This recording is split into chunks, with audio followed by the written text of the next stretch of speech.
हर महादेव। शिव पुराण, ये महाशिव पुराण में आपका स्वागत है। इस कथा में पहला अध्याय से आज शुरू होगा।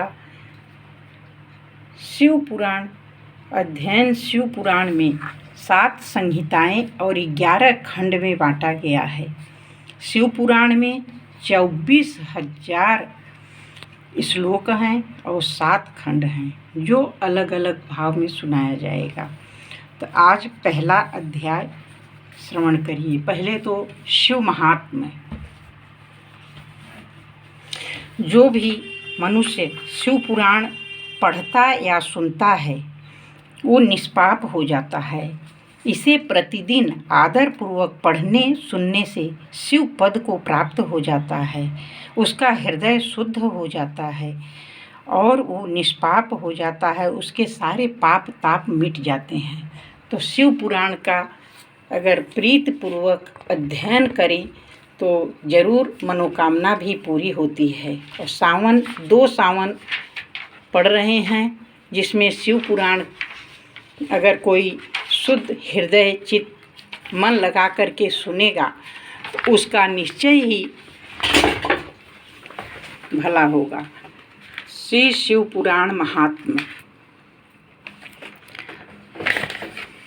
शौनक जी ने पूछा, महाज्ञानी सूत जी, आप संपूर्ण सिद्धांतों के ज्ञाता हैं। प्रभो, मुझ में पुराणों की कथाओं के सार तत्वों का विशेष रूप से वर्णन कीजिए और ज्ञान और वैराग्य सहित भक्ति से प्राप्त होने वाले विवेक की वृद्धि कैसे होती है तथा साधु पुरुष किस प्रकार अपने काम क्रोध आदि मानसिक विकारों का निवारण करते हैं। इस घोर कलिकाल में जीव प्रायः आसुर स्वभाव के हो गए हैं। उस जीव समुदाय को शुद्ध बनाने के लिए सर्वश्रेष्ठ उपाय क्या है? आप इस समय मुझे कोई शाश्वत साधन बताइए जो कल्याणकारी वस्तुओं में भी सबसे उत्कृष्ट एवं परम माना गया, मंगलकारी हो, मंगलकारी हो तथा पवित्र करने वाले उपायों से भी सर्वोत्तम पवित्र कारक उपाय हो, जिसके अनुष्ठान से शीघ्र ही अंतःकरण की विशेष शुद्धि हो जाए तथा उससे निर्मल चित्त वाले पुरुष को सदा के लिए शिव की प्राप्ति हो जाए। श्री सूत जी ने कहा, मुनि श्रेष्ठ शौनक, तुम धन्य हो क्योंकि तुम्हारे हृदय में शिव पुराण कथा सुनने का विशेष प्रेम एवं लालसा है। इसीलिए मैं शुद्ध बुद्धि से विचार कर तुमसे परम उत्तम शास्त्र का वर्णन करता हूँ। वत्स, वह संपूर्ण शास्त्रों के सिद्धांत से संपन्न भक्ति आदि को बढ़ाने वाला तथा शिव संतुष्ट करने वाला, कानों के लिए रसायन अमृत स्वरूप तथा दिव्य है। तुम उसे श्रवण करो। मुने, वह परम उत्तम शास्त्र है शिव पुराण, जिसका पूर्व काल में भगवान शिव ने ही प्रवचन किया। यह काल रूपी सर्प से प्राप्त होने वाला महान त्रास का विनाश करने वाला उत्तम साधन है। गुरुदेव व्यास ने सनत कुमार मुनि का उपदेश पाकर बड़े आदर से संक्षेप में ही इस पुराण का प्रतिपादन किया है। इस पुराण के प्रणयन काल उद्देश्य है कलयुग में उत्पन्न होने वाला मनुष्यों के परम हित का साधन है।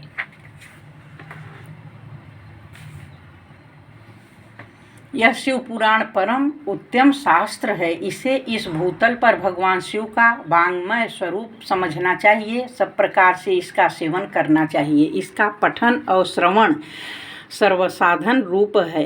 इसे शिव भक्ति पाकर श्रेष्ठतम स्थिति में पहुंचा हुआ मनुष्य शीघ्र ही शिव पद को प्राप्त कर लेता है। इस पुराण को पढ़ने की इच्छा की है अथवा इसके अध्ययन को अभीष्ट साधन माना गया है। इसी तरह इसका प्रेम पूर्वक श्रवण भी संपूर्ण मनोवांछित फलों को देने वाला है। भगवान शिव के इस पुराण को सुनने से मनुष्य सब पापों से मुक्त हो जाता है। इस जीवन में बड़े बड़े उत्कृष्ट भोगों का उपभोग करके अंत में शिवलोक को प्राप्त कर लेता है। यह शिव पुराण नामक ग्रंथ 24,000 श्लोकों से युक्त है। इसकी 7 संहिताएं हैं। मनुष्य को चाहिए कि वह भक्ति ज्ञान वैराग्य से संपन्न हो, बड़े आदर के साथ इसका श्रवण करे। 7 संहिताओं से युक्त यह दिव्य शिव पुराण पर ब्रह्म परमात्मा के समान विराजमान है और सबसे उत्कृष्ट गति प्रदान करने वाला है।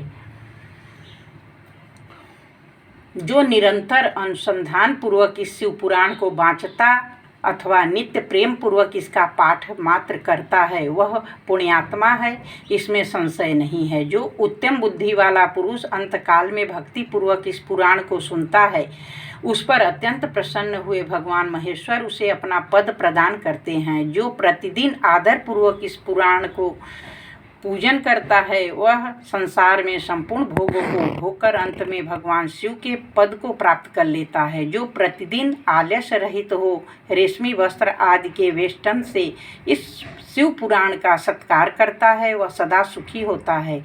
यह शिव पुराण निर्मल तथा भगवान शिव का सर्वस्व है।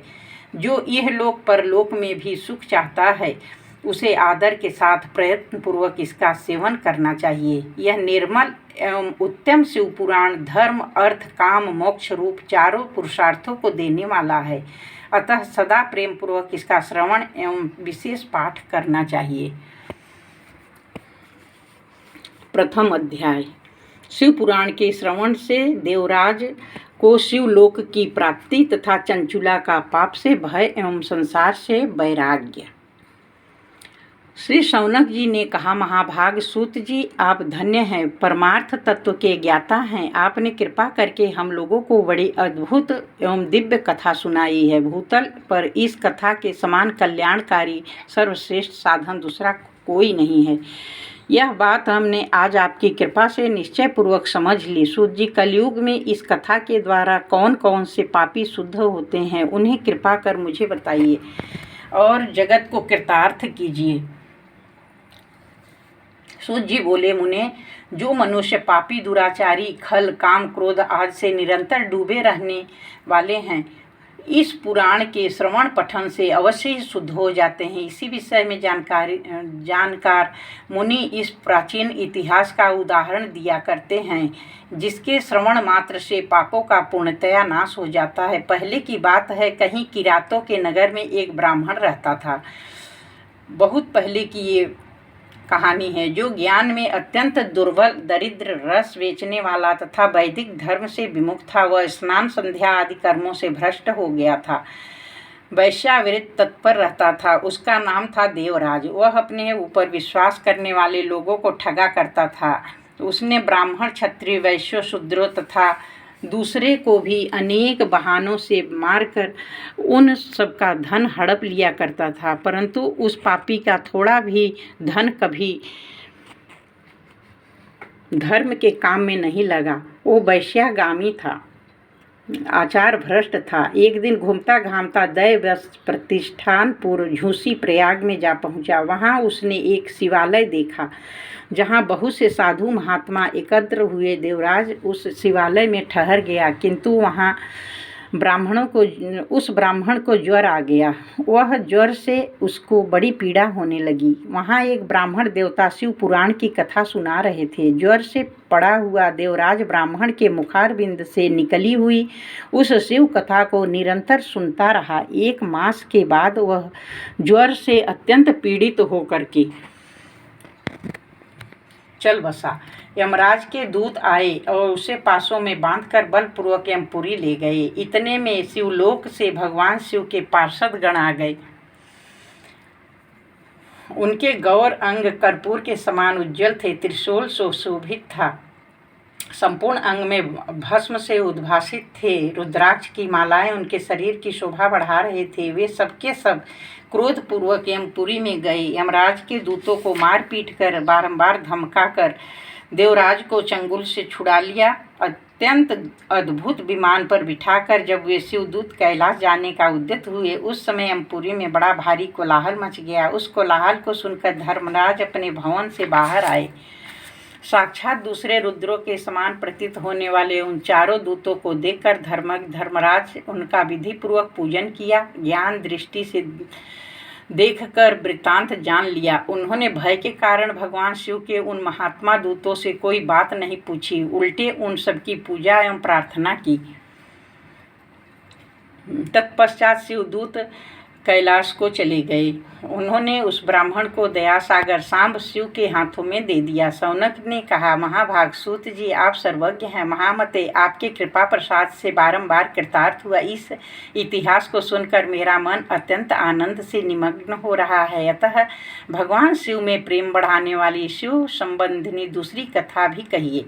सूत जी बोले, शौनक सुनो, मैं तुम्हारे सामने गोपनीय कथा वस्तु का भी वर्णन करूंगा, क्योंकि तुम शिव भक्तों में अग्रगण्य, वेद वेत्ताओं में श्रेष्ठ हो। समुद्र के निकटवर्ती प्रदेश में एक बास्कल नामक ग्राम है। वैदिक धर्म से विमुख महापापी द्विज निवास करते हैं। वे सबके सब बड़े दुष्ट और दूषित विषय भोगों में लगे रहते हैं। देवताओं पर विश्वास नहीं करते। भाग्य पर वे सभी कुटिल वृत्ति वाले थे।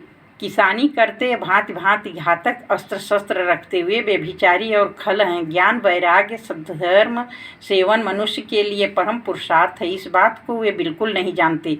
वे सभी पशु बुद्धि वाले हैं। वहाँ अन्य वर्णों के विषय में क्या कहा जाए। अन्य वर्णों के लोग भी उन्हीं के भांति कुत्सित विचार रखते हैं, स्वधर्म विमुख एवं खल हैं, सदा कुकर्म में लगे रहते हैं, नित्य विषय भोगों में डूबे रहते हैं। वहाँ की सब स्त्रियां भी कुटिल स्वभाव की थी, स्वेच्छाचारिणी, पाप सक्त, कुत्सित विचार वाली व्यभिचारिणी हैं। सद्व्यवहार सदाचार से सर्वथा शून्य है। इस प्रकार वहाँ दुष्टों का ही निवास है। उस बास्कल नामक ग्राम में किसी समय एक बिंदुक नामधारी ब्राह्मण रहता था। वो बड़ा अधम था, दुरात्मा, महापापी था। यद्यपि उसकी स्त्री बड़ी सुंदरी थी, कुमार्ग पर चलता था, तो भी वह कुमार्ग पर ही चलता था। उसकी पत्नी का नाम चंचुला था। वह सदा उत्तम धर्म के पालन में लगी रहती थी, तो भी उसे छोड़कर वह दुष्ट ब्राह्मण वैश्यागामी हो गया था। इस तरह कुकर्म में लगे हुए उस बिंदुक के बहुत वर्ष व्यतीत हो गए। उसकी स्त्री चंचुला काम से पीड़ित होने पर भी स्वधर्म नाश के भय से क्लेश सहकर भी दीर्घ काल तक धर्म से भ्रष्ट नहीं हुई, परंतु दुराचारी पति के आचरण से प्रभावित हो आगे चलकर वह स्त्री भी दुराचारिणी हो गई।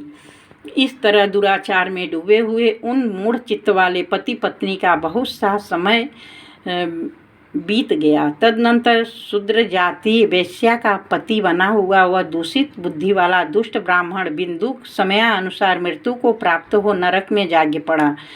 बहुत दिनों तक नरक के दुख भोग कर वह मूढ़ बुद्धि पापी विंध्य पर्वत पर भयंकर पिशाच हुआ। इधर उस दुराचारी पति बिंदुक के मर जाने पर मूढ़ हृदया चंचुला भी बहुत समय तक पुत्रों के साथ अपने घर में ही रही। एक दिन दैवश किसी पुण्य पर्व के आने पर स्त्री भाई बंधुओं के साथ गोकर्ण क्षेत्र में गई।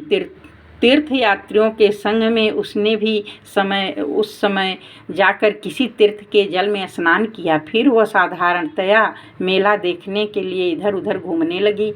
घूमती घामती किसी देव मंदिर में गई और वहाँ उसने एक दैवेज्ञ ब्राह्मण के मुख से भगवान शिव की परम पवित्र एवं मंगलकारिणी उत्तम पौराणिक कथा सुनी। कथावाचक ब्राह्मण कह रहे थे कि जो स्त्रियां पर पुरुषों के साथ व्यभिचारी करती हैं, वे मरने के बाद जब यमलोक में जाती हैं तो उसकी योनि में तपे हुए लोहे का परीघ डालते हैं। पौराणिक ब्राह्मण के मुख से यह वैराग्य बढ़ाने वाली कथा सुनकर चंचुला डर के मारे व्याकुल हो गई और कांपने लगी। जब कथा समाप्त हुई और उसने सब लोगों को बाहर जाते देखा तो उस ब्राह्मण से पूछने लगी। शिव पुराण की कथा वाचने वाले उन ब्राह्मण देवता से बोली। चंचुला ने कहा, ब्राह्मण, मैं अपने धर्म को नहीं जानती थी, इसीलिए मेरे द्वारा बड़ा दुराचार हुआ है। स्वामीन, मेरे ऊपर अनुपम कृपा करके मेरा उद्धार कीजिए। आज वैराग्य रस से ओत प्रोत इस प्रवचन को सुनकर मुझे बड़ा भय लग रहा है।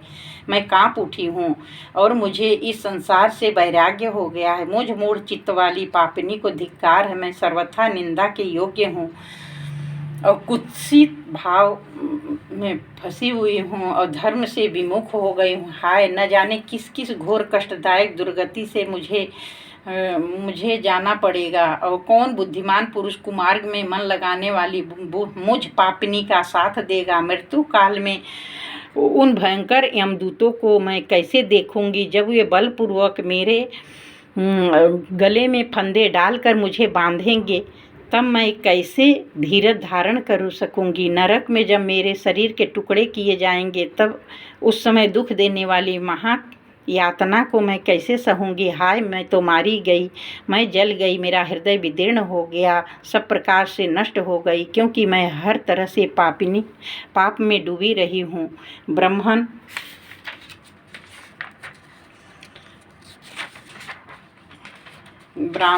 आप ही मेरे गुरु, आप ही माता और आप ही पिता हैं। आपकी शरण में आई हूँ। मुझ दीन वाला अबला का आप ही उद्धार कीजिए, उद्धार कीजिए। सूत जी कहते हैं, सौनक, इस प्रकार खेद और वैराग्य से युक्त हुई चंचुला ब्राह्मण देवता के दोनों चरणों में गिर पड़ी। तब उन बुद्धिमान ब्राह्मण ने कृपा पूर्वक उसे उठाया और इस प्रकार कहा। दूसरा अध्याय।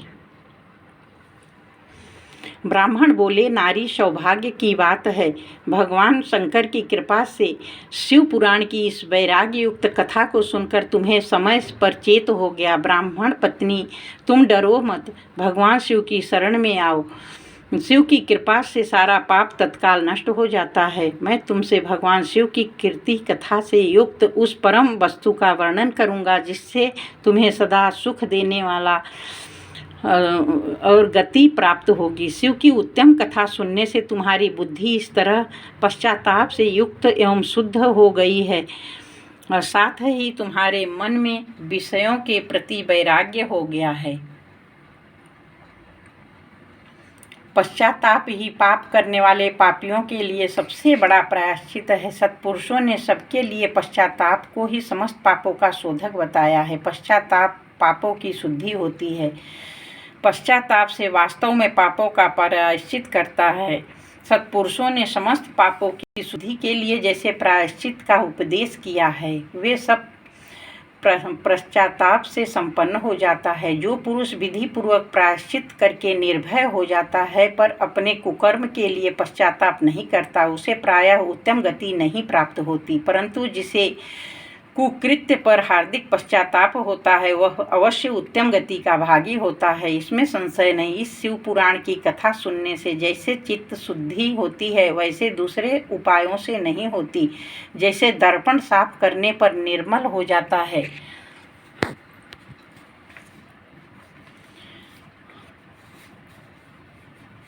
उसी प्रकार इस शिव पुराण की कथा से चित्त अत्यंत शुद्ध हो जाता है, इसमें संशय नहीं। मनुष्यों के शुद्ध चित्त में जगदम्बा पार्वती सहित भगवान शिव विराजमान रहते हैं। विशुद्धात्मा पुरुष श्री सांब सदाशिव के पद को प्राप्त होता है। इस उत्तम कथा का श्रवण समस्त मनुष्यों के लिए कल्याण का बीज है। शास्त्रोक्त मार्ग से इसकी आराधना अथवा सेवा करनी चाहिए। यह भगवान बंध रूपी रोग का नाश करने वाली भगवान शिव की कथा को सुनकर फिर अपने हृदय में उसका मनन एवं निधिध्यासन करना चाहिए। इससे पूर्णतया चित्त शुद्धि हो जाती है। चित्त शुद्धि होने पर महेश्वर की भक्ति अपने दोनों पुत्रों ज्ञान वैराग्य के साथ निश्चय ही प्रकट होती है। तत्पश्चात महेश्वर अनुग्रह दिव्य मुक्ति प्राप्त होती है, इसमें संशय नहीं। जो मुक्ति से वंचित है उसे पशु समझना चाहिए, क्योंकि उसका चित्त माया के बंधन में आसक्त है, वह निश्चय ही संसार बंधन से मुक्त नहीं हो पाता। ब्राह्मण पत्नी, इसीलिए तुम विषयों से मन को हटा लो और भाव भक्ति से शंकर की इस परम पावन कथा को सुनो।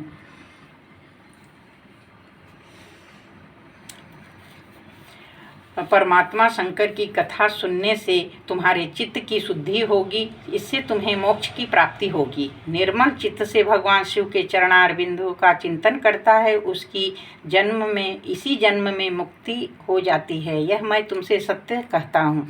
सूत जी कहते हैं, सौनक, इतना कहकर वे श्रेष्ठ शिव भक्त ब्राह्मण चुप हो गए। उनका हृदय करुणा से आर्द्र हो गया। वे शुद्ध चित्त महात्मा भगवान शिव के ध्यान में मग्न हो गए। तदनंतर बिंदु की पत्नी चंचुला मन ही मन प्रसन्न हो उठी। ब्राह्मण का उक्त उपदेश सुनकर उसके नेत्रों में आनंद के आंसू छलक आए। वह ब्राह्मण पत्नी चंचुला हर्ष से हृदय उसका श्रेष्ठ ब्राह्मण के दोनों चरणों में गिर पड़ी, हाथ जोड़कर बोली, मैं कृतार्थ हो गई। तत्पश्चात उठकर वैराग्य युक्त उत्तम बुद्धि वाली वह स्त्री जो अपने पापों के कारण आतंकित थी, वह महान शिव भक्त ब्राह्मण से हाथ जोड़कर गदगद वाणी से बोली। चंचुला ने कहा, ब्राह्मण, शिव भक्तों में श्रेष्ठ स्वामीन आप धन्य हैं, परमार्थदर्शी हैं, परोपकार में लगे रहते हैं, इसलिए श्रेष्ठ साधु पुरुषों में प्रशंसा के योग्य हैं। साधो, मैं नरक के समुद्र में गिर रही थी, आप मेरा उद्धार कीजिए। पौराणिक अर्थ तत्व से संपन्न जिस सुंदर शिव पुराण की कथा को सुनकर मेरे मन में संपूर्ण विषयों से वैराग्य उत्पन्न हो गया,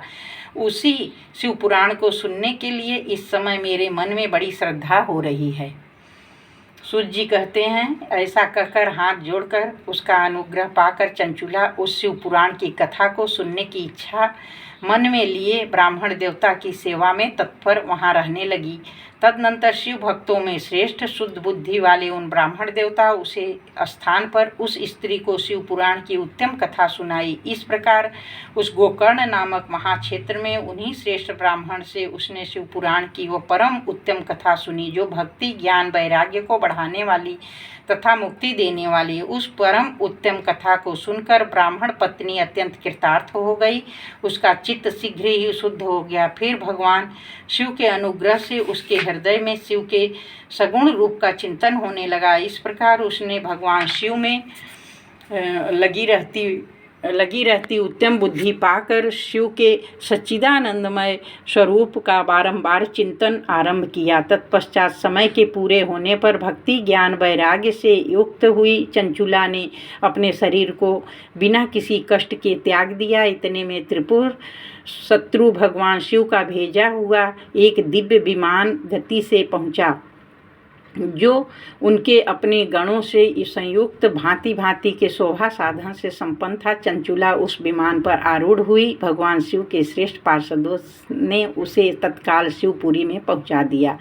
उसके सारे मल धुल गए, वह दिव्य रूप धारिणी दिव्यांगना हो गई। उसकी शोभा बढ़ाते थे।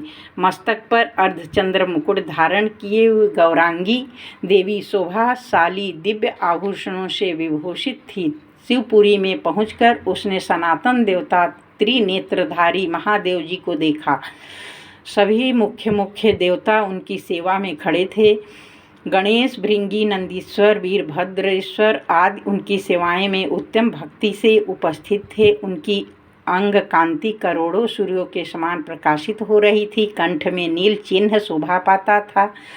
5 मुख और प्रत्येक मुख में 3-3 नेत्र थे। मस्तक पर अर्धचंद्राकार मुकुट शोभा देता था। उन्होंने अपने वामांग भाग में गौरी देवी को बिठा रखा था, जो विद्युत पुंज के समान प्रकाशित थी। गौरीपति महादेव जी की कांति कपूर के समान गौर थी। उनका सारा शरीर श्वेत भस्म से भासित था। शरीर पर श्वेत वस्त्र शोभा पा रहे थे। इस प्रकार परम उज्ज्वल भगवान शंकर का दर्शन करके वह ब्राह्मण पत्नी चंचुला बहुत प्रसन्न हुई। अत्यंत प्रीति युक्त होकर उसने बड़ी उतावली के साथ भगवान को बारंबार प्रणाम किया। फिर हाथ जोड़कर वह बड़े प्रेम, आनंद और संतोष से युक्त हो विनीत भाव से खड़ी हो गई। उसके नेत्रों से आनंदाश्रुओं की अविरल धारा बहने लगी तथा संपूर्ण शरीर में रोमांच हो गया। उस समय भगवती पार्वती भगवान शंकर ने उसे बड़ी करुणा के साथ अपने पास बुलाया और सौम्य दृष्टि से उसकी ओर देखा। पार्वती जी ने दिव्य रूप धारिणी बिंदु प्रिया चंचुला को प्रेम पूर्वक अपनी सखी बना लिया। वह उस परमानंद घन ज्योति स्वरूप सनातन धाम में अविचल निवास पाकर दिव्य शौक से संपन्न हो अक्षय सुख का अनुभव करने लगी। चंचुला के प्रयत्न से पार्वती जी की आज्ञा पाकर तुम्बरु का विंध्य पर्वत पर शिव पुराण की कथा सुनाकर बिंदुक का पिशाच योनि से उद्धार करना और दोनों दंपतियों को शिव धाम में सुखी रखना। 3रा अध्याय। सूत जी बोले, शौनक, एक दिन परमानंद में निमग्न हुई चंचुला उमा देवी के पास जाकर प्रणाम किया। दोनों हाथ जोड़कर वह उनकी स्तुति करने लगी। चंचुला बोली, गिरजा नंदिनी स्कंद माता उमे, मनुष्यों ने सदा आपका सेवन किया है। समस्त सुखों को देने वाली शंभु प्रिय आप ब्रह्म स्वरूपिणी हैं। विष्णु और ब्रह्मा देवताओं द्वारा सेव्य हैं। सगुणा निर्गुणा हैं। आप ही सूक्ष्मा सच्चिदानंद स्वरूपिणी आद्या प्रकृति हैं। आप ही संसार की सृष्टि पालन संहार करने वाली हैं। तीनों गुणों का आश्रय भी आप ही हैं। ब्रह्मा विष्णु और महेश्वर इन तीनों देवताओं का आवास स्थान तथा उनकी उत्तम प्रतिष्ठा करने वाली पराशक्ति आप ही हैं। सूत जी कहते हैं, शौनक, जिसे सद्गति प्राप्त हो चुकी थी वह चंचुला इस प्रकार महेश्वर पत्नी उमा की स्तुति करके सिर झुकाए चुप हो गई। उनके नेत्रों में प्रेम के आंसू उमड़ आए। तब करुणा से भरी हुई शंकर प्रिया भक्त वत्सला पार्वती देवी ने चंचुला को संबोधित करके बड़े प्रेम से इस प्रकार कहा। पार्वती बोली, सखी चंचुले सुंदरी, मैं तुम्हारी की हुई इस स्तुति से बहुत प्रसन्न हूँ। बोलो, क्या वर मांगती हो? तुम्हारे लिए मुझे कुछ भी अदेय नहीं है। चंचुला बोली, निष्पाप गिरिराज कुमारी, मेरे पति बिंदु इस समय कहाँ हैं? उनकी कैसी गति हुई यह मैं नहीं जानती। कल्याणमयी दीन वत्सले, मैं अपने उन पतिदेव से जिस प्रकार संयुक्त हो सकूं वैसा ही उपाय कीजिए। महेश्वरी महादेवी, मेरे पति एक शूद्र जाति वैश्या के प्रति आसक्त थे और पाप में डूबे रहते थे।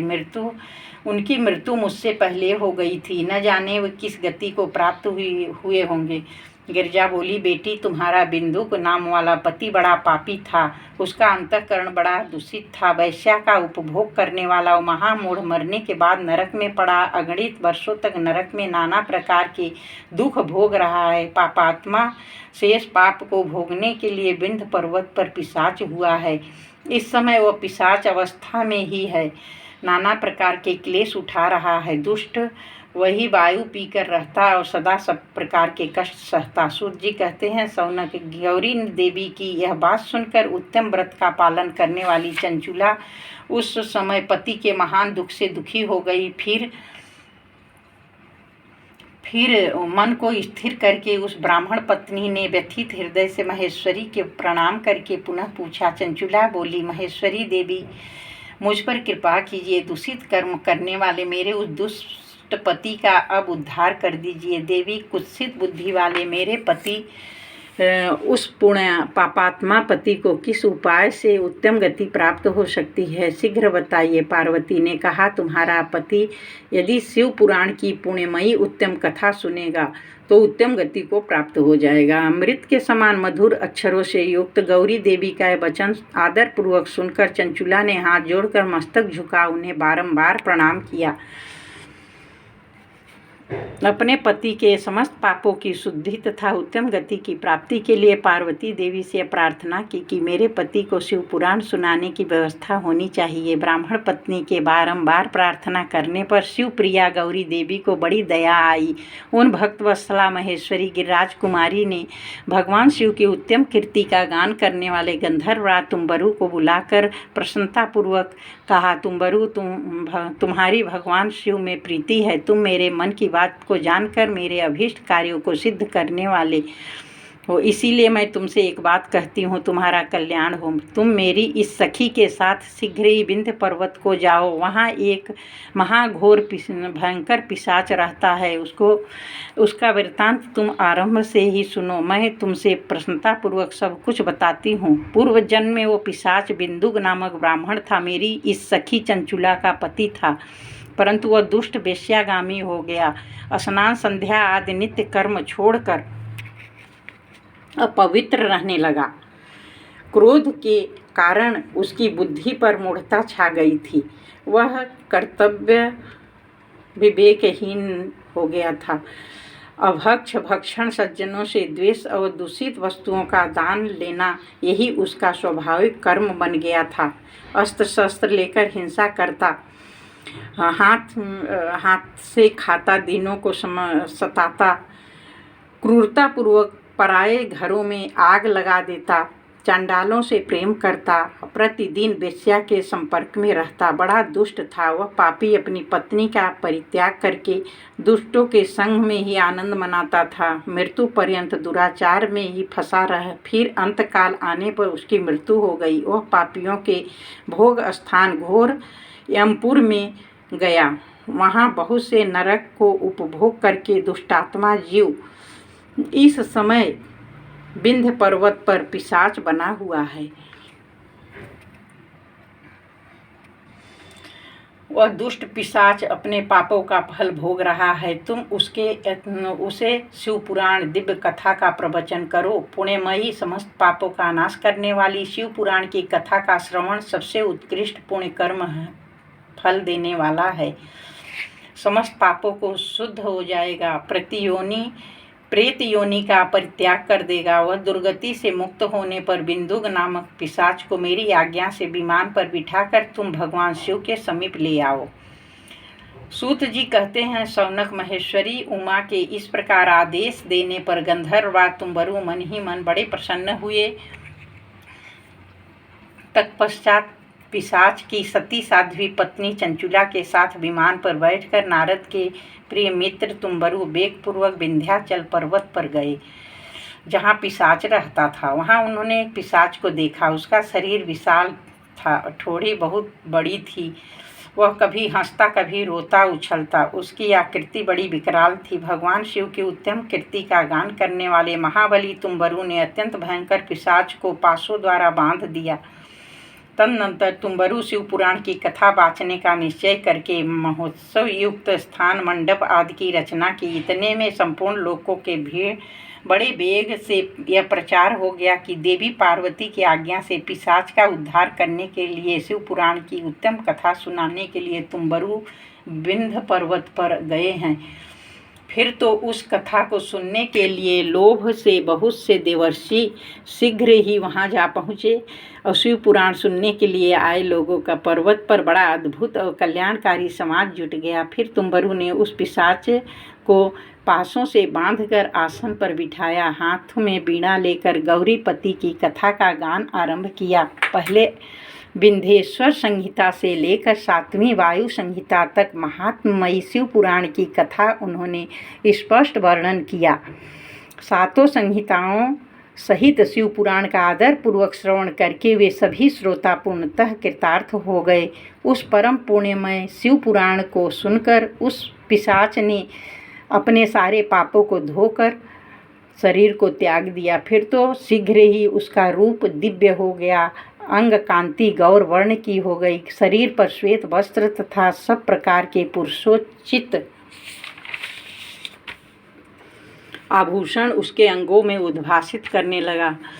त्रिनेत्रधारी चंद्रशेखर रूप हो गया। इस प्रकार दिव्य देहधारी होकर श्रीमान बिंदुक अपनी प्राण वल्लभा चंचुला के साथ स्वयं भी पार्वती वल्लभ भगवान शिव का गुणगान करने लगा। उसकी स्त्री को इस प्रकार दिव्य रूप से सुशोभित देख वे सभी देवर्षि बड़े विस्मित हुए। उनका चित्त परमानंद में परिपूर्ण हो गया। भगवान महेश्वर का अद्भुत चरित्र सुनकर वे सभी श्रोता परम कृतार्थ हो गए। प्रेम पूर्वक शिव का यशोगान करते हुए अपने अपने धाम को चले गए। दिव्य रूपधारी श्रीमान बिंदुक भी सुंदर विमान पर अपन प्रियतमा के पास बैठकर सुखपूर्वक आकाश में स्थित हो बड़ी शोभा पाने लगा। तदनंतर महेश्वर के सुंदर एवं मनोहर गुणों का गान करता हुआ अपनी प्रियतमा तुम्बरु के साथ शीघ्र ही शिव धाम में जा पहुंचा। वहां भगवान महेश्वर तथा पार्वती देवी प्रसन्नतापूर्वक बिंदुक का बड़ा सत्कार किया और उसे अपना पार्षद बना लिया। उसकी पत्नी चंचुला पार्वती जी की सखी हो गई। उन घनीभूत ज्योति स्वरूप परमानंदमय सनातन धाम में अविचल निवास पाकर वे दोनों दंपति परम सुखी हो गए।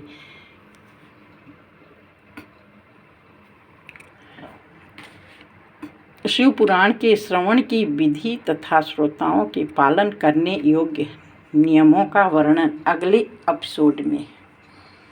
बोले हर हर महादेव, हर हर महादेव, हर हर महादेव।